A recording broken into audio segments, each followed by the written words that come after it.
This is VOA News. Via remote, I'm Marissa Melton. The White House says U.S. President Joe Biden will hold his first event with leaders from the Group of Seven Nations in a virtual meeting on Friday. They're set to discuss the coronavirus pandemic, the world economy, and China. The White House said Biden would focus his remarks on a global response to COVID-19 vaccine production and distribution. He's also expected to talk about plans for coping with future outbreaks of disease. Biden has sought to project an image of, or a message rather, of re-engagement with the world and with global institutions after 4 years of President Donald Trump's America First mantra. Mr. Trump withdrew the United States from the World Health Organization and the Paris Climate Accord and largely scoffed at multilateral organizations and groups. Biden brought the United States back into the WHO and rejoined the Paris Accord and has signaled a desire to work with allies in confronting China on a host of thorny issues. Rescuers pulled out 9 more bodies from the site of a flash flood in a Himalayan region of northern India on Sunday, a week after the disaster struck, bringing the death toll to 50, with more than 150 people still missing, according to officials. Flash flood in Uttarakhand state, triggered by what scientists said could have been a large avalanche of glacier ice, sent water, rocks, and debris surging down the Dhauliganga River Valley, destroying dams and bridges. Rescuers are using heavy digging machinery in a race to free dozens of dam construction workers trapped in an underground tunnel connected to a hydroelectric project. It was being built by the government-owned National Thermal Power Corporation. Authorities say 154 people are still missing. From Washington, you're listening to VOA News.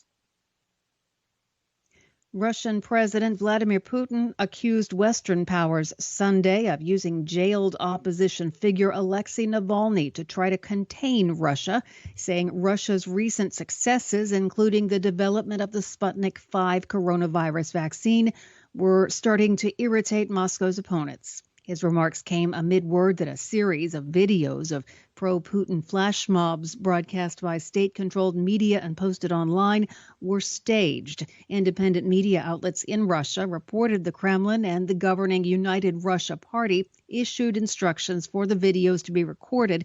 Kremlin spokesman Dmitry Peskov dismissed the claim, saying the Kremlin had nothing to do with the videos. In a lengthy interview on state channel Rossiya 24, Putin acknowledged that living standards in Russia have fallen, as in other parts of the world, because of the coronavirus pandemic.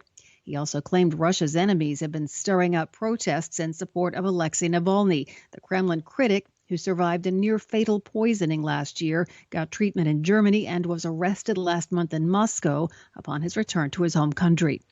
Last week, U.S. Secretary of State Antony Blinken told CNN that the Kremlin was making a mistake trying to blame the current political turmoil in Russia on outside factors. He said everyday Russians are looking for ways to make sure that their voice is heard.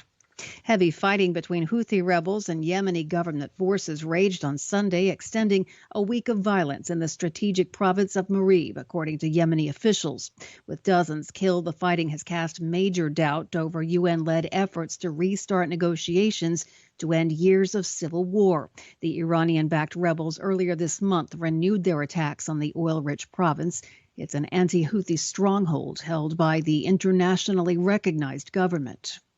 The number of new U.S. coronavirus cases has fallen below 100,000 in recent days, but a health official warned Sunday the pandemic is far from under control.